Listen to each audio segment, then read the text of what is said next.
Magandang araw mga kaibigan. Sa mga DDS na medyo nababahala sa kalagayan ni PRRD, itong pagpasok, posibilidad na papasok ang ICC. Good news po para sa mga nagmamahal kay Tatay Digong. Kasi medyo iba na ang political situation ngayon. Ang presidente hindi na maasahan.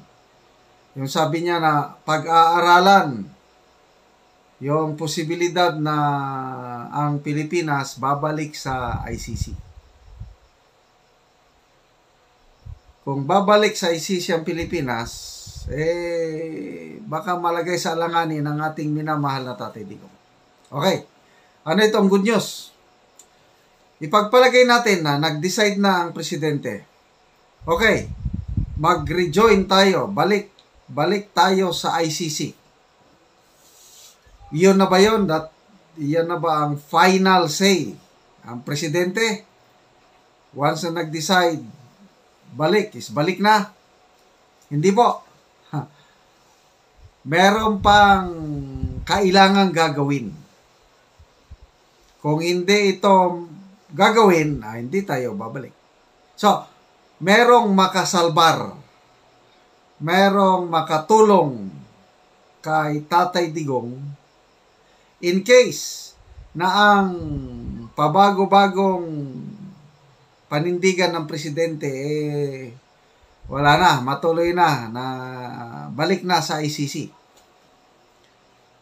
So, ano yung makakapagpigil sa pagbalik natin sa ICC? Ito po sa GMA News Online, napakagandang balita. Senate concurrence needed in rejoining ICC Council says. Abogada pala. Hindi lang siya basta abogada. Siya po ang ICC Assistant to Counsel. May position siya sa ICC. Ang pangalan po niya si Lawyer Cristina Conte. ICC Assistant to Counsel. Very clear dito sa pahayag niya na Senate concurrence is needed for the Philippines to return to the International Criminal Court. Okay, summarize ko na lang itong balita, no?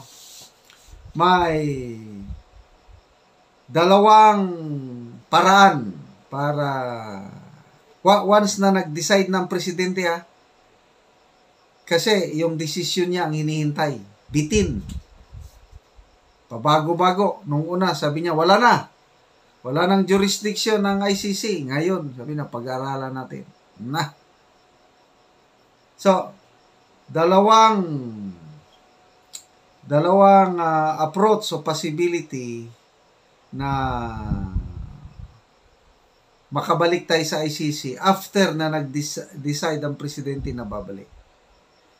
Number one, according to Attorney Conte, is i-rescind o i-cancel yung manifestation ng ating gobyerno panahon ni PRRD. Di ba, may manifestation o may yung nag-submit tayo ng formal document na nagsasabi na alis na kami dyan, di na kami kasama sa ICC.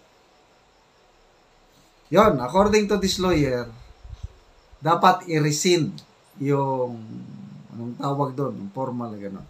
Kaya lang, sabi niya, parang mahirap na. Kasi, tinanggap na ng ICC yung withdrawal ng Philippine government na maging member ng ICC. So, dahil tinanggap na, wala na.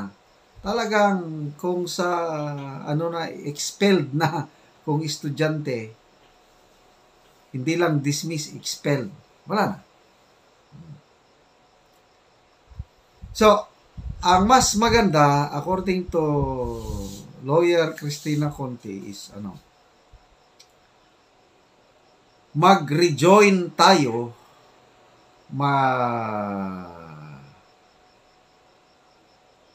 pasok ulit tayo sa ICC, pipirma ulit sa Rome Statute, maging kasama ulit. Yun na yung desisyon ng presidente. Mag-rejoin. Kailang Senate concurrence kailangan. Kasi treaty. Yung treaty dapat aprubahan ng Senado. So kung dadaan sa Senado, sample, ang presidente nag-decide na, okay, mag-join na tayo. Nagpadala na ng formal letter sa ICC na pirma ulit tayo sa treaty. Hindi pa ganap, hindi pa yon final, binding, wala pa. Kailangan pa pag-usapan sa Senado at pagbutuhan. Yun nga, concurrence. Ganon, basta treaty. So, ilang senador ang kailangan pumabor para formal, binding na ang pagbalik natin sa ICC. Again, it's 2/3. Kailangan ng 16 senators na mag-ratify sa treaty o mag-concur sa treaty na babalik na tayo sa ICC. 16. So, kailangan mayroong 9 senators na mag-against doon sa desisyon ng presidente na mag-rejoin tayo sa ICC. Para kung may siyam na nag-against, edi 15 lang yung nag-yes, walang concurrence. Okay. So, dayag naman ito, this is politically motivated. Itong una, dito sa House of Representatives, sila yung initiative niyan eh. Palagay ko, ano na ito? Naplano na ito. Kasama ito sa script para sa 2025 and 2028 election. Grand design na sisirain talaga ng administrasyong ito ang mga Duterte. Yan ang nakikita ko. So, sinimulan lang dyan sa House of Representatives dahil si Speaker Romualdez ang pambato nila. Pagdating ng panahon, papayag na ang Pangulong Marcos na mag-rejoin tayo. So, ang makakasalbar lang kay PRRD, kailangan natin ng 9 senators.